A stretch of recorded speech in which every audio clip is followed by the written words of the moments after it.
With the opportunity to work remotely and support a local NGO, we're making our way down to Panajachel, Guatemala. After several days through Louisiana and Texas, we crossed the border and then trudged south through the brutal heat in northern Mexico. Now we're at the Mayan site of Palenque in Chiapas State, where thousands of teachers are striking and blocking the highways. They're protesting the education reforms of Mexican President Felipe Calderón. With traffic paralyzed, food and fuel have lately been in short supply. We've avoided the worst of it, but ran into a bottleneck yesterday afternoon. This morning's ride takes us along secondary highways into Tabasco State, and then to the border with Guatemala at El Ceibo. The plan for this trip was certainly not to cross El Ceibo, because we crossed at El Ceibo the last trip. But with all of the crossings in Chiapas closed, this was the next best option. So we got to the border, crossed over Mexico, we got to Guatemala, and they asked for our title. Didn't have our title. Then Greg asked if we could give a photocopy. I said, yes, you can give a photocopy. We need it in paper. You can't just see it on the screen. So we went ahead and got to the photocopy place, and Greg called his mother and asked her to look through all the boxes we sent to try and find the documents. Eventually she found the titles, and now we're just waiting for her to scan and send them. We got through, we got our permisos de vehículo, and we came to the place that we ate at last time we were here 3 years ago or so. Yeah. We're still in where it's extremely hot and humid, dripping with sweat. All of the Petén state of Guatemala is just going to be brutal. It's about 2:30. We got another 3 hours of riding for the day, give or take. We'll see where we end up, and then it's going to be a really long day tomorrow.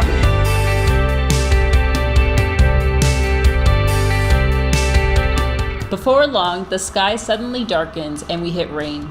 We make it as far as La Libertad, where the sight of Hotel Monja Blanca and dead camera batteries entice us to call it a day. The next morning we cover the 30 kilometers to Sayaxché with perfect timing to ride right onto the ferry and cross the Rio de la Pasión. I am notorious for several near misses and a couple of embarrassing tip-overs on ferries, but I managed this one without incident.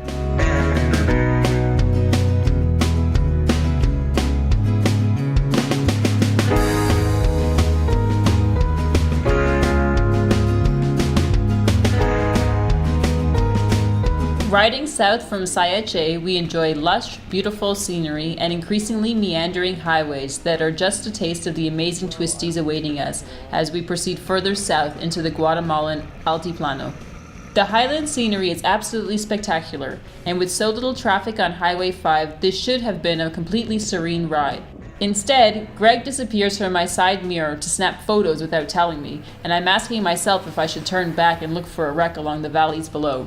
And the earful I receive from Jess when I catch up reminds me why I had been very reluctant about purchasing the Sena intercoms.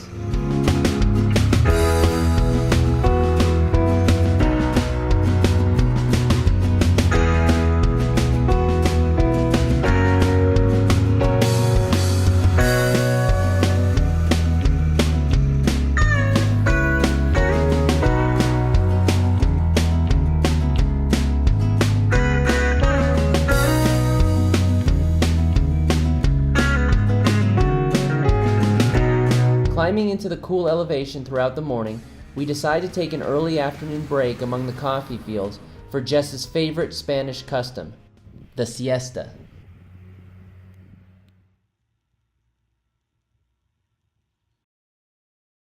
Each time we have reloaded the map throughout the morning, the GPS has urged us to take Highway 14 southeast from Cobán to Guatemala City. But Greg keeps moaning about all the traffic we will hit riding through the capital. So instead we take Highway 7W west after Cobán. Almost immediately the tarmac disappears beneath us, and the next 30 kilometers are a minefield of potholes.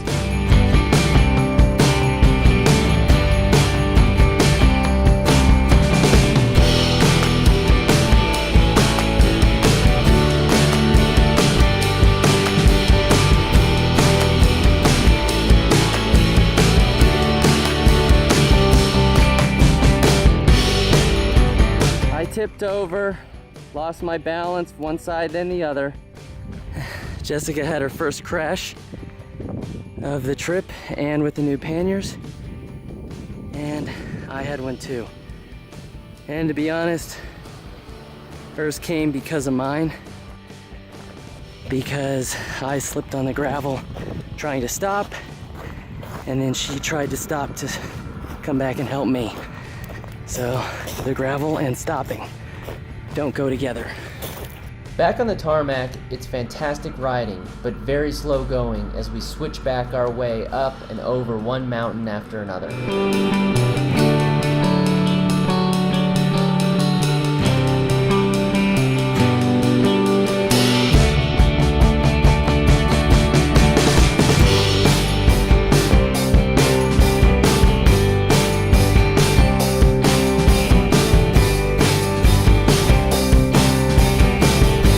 As the sun begins to set, we reach Sacapulas on the Rio Chicxoy.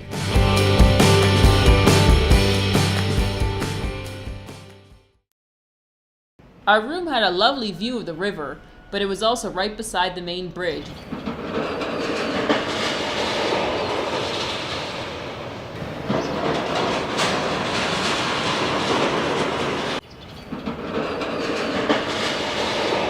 So we got in last night, it was around 6 o'clock, and when we came in, there was that blanket and pillow on the bed.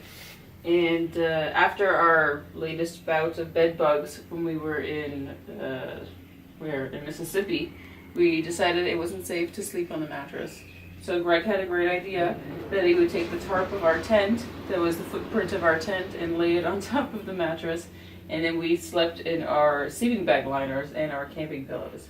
In our last moto trip, we used to bring a sheet with us, just a normal bed sheet that we would put over the bed when we didn't really trust it. But this is kind of the next version. This is 2.0 of what we've come up with. So that's what we did last night, and I guess it'll be a few hours or maybe a couple of days before we find out, proof positive that it worked this time. Riding south from Sacapulas, we encountered more stunning landscapes and all manner of sights and sounds. The ripe, colorful produce was piled high at the roadside market stands. We were greeted by a decorative arch on entering Chichicastenango and made a mental note to return for the famous market day.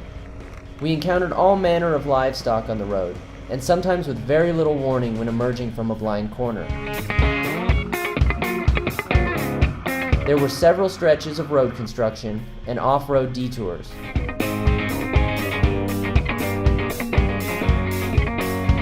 And unfortunately, no ride is complete without encountering an ugly wreck and the cast of policemen and onlookers. In the late morning, we took a break at a lookout with a stunning view of Santa Cruz del Quiche. We had tacos and coffee, replied to some work emails, and checked on how things were going at the office. So we're just getting in now. It's a short stretch on the Inter-American to reach Los Encuentros, and then we veer south on Highway 1 towards Lake Atitlan. We manage our way through the traffic of a market day in Sololá. The last 8 kilometers of our ride to Panajachel are a 500-meter switchback descent on excellent tarmac and with views of the lake and Toliman volcano.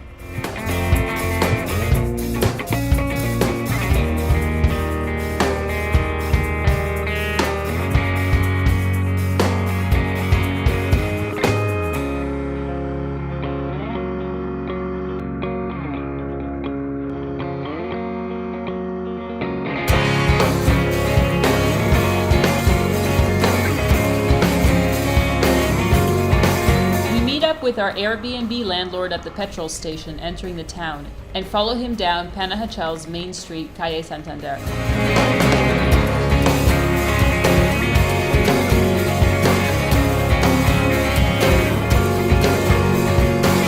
When we reach Calle del Rio on the edge of town where we'll be staying, I know that Greg is just tickled by this last bit of off-road and he'll get to enjoy it every time he comes and goes from here. For my part, I'm just thinking, great. I guess it's back to off-road tires for me. It was a 10-day ride and 3,531 kilometers. We'll be around the lake for a while and aiming to explore the region. So if you're here or looking to visit, drop us a line. We'd love to meet up for a drink or do a ride. Okay, so here we are. We made it to Panajachel. This is our new home. So here we'll do a little tour about our place here.